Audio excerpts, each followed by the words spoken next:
Pamilya.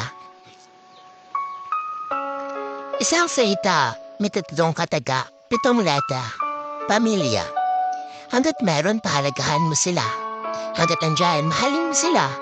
Sabi ng iba, mas masaya daw doon sa barkada.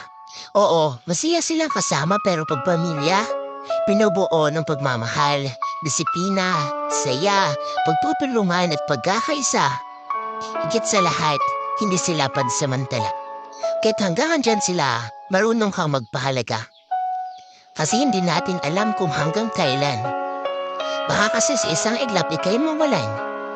Tulad ko, ngayon ko mas nariyalisa na ang pamilya ang mas mahalaga. Sila ang una at huli mong kasama.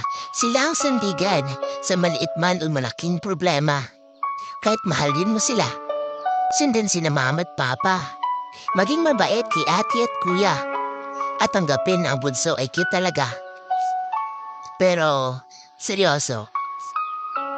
Dati akala ko talaga kami buong buo na. Walang kulang sa aking pamilya.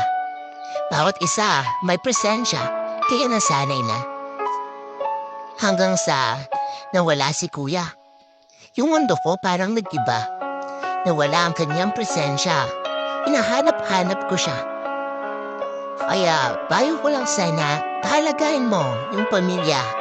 Mahalin mo sila hanggat buhay pa. Kasi ang buhay hindi natin madedektahan. Ang tao ay may kamatayan. Di ang bawat isa'y protektahan, mahalin, pahalagahan.